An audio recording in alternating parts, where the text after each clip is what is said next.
The Texas game, though, I watched a good bit of the Texas game because I thought that was one that Arkansas was. They were hanging around. I thought they were going to had a chance to take the lead, and they just didn't. And Texas's defense, I think, made the plays that sort of secured that game for them and shows up week in and week out for them. Is that something where you watch that and you see Texas and you're like surviving on the road, or is it like Texas is kind of just okay? Maybe not third I ranked, think third both. best team in the country. I think both.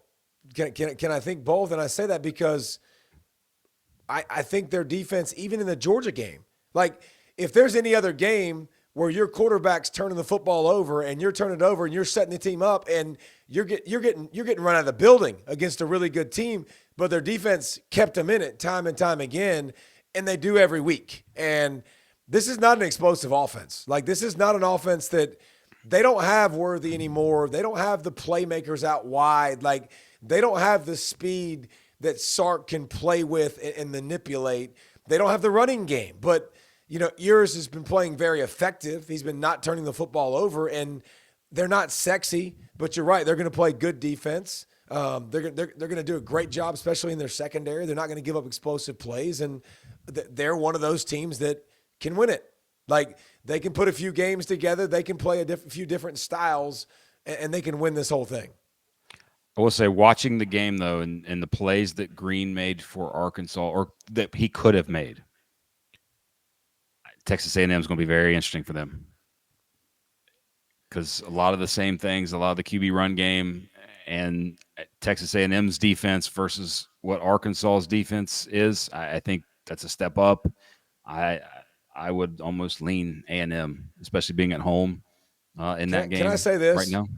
Can I say this? Go for it.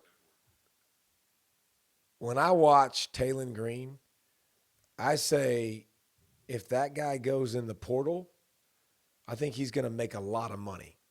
I think he could make a lot of money. If he doesn't go pro. If he doesn't go pro, because I've seen him throw deep balls after deep balls that are really good. I've seen him run around. The dude's 6'5", 6'6". Yes. He's running 4.5, 4.4. You think about him behind an offensive line that could really tote it with some weapons. That dude could be a weapon of mass destruction. Like that dude could light people on fire. And I'm sorry, Woo Pig, I love you, and I love Arkansas, and I think they've competed well this year.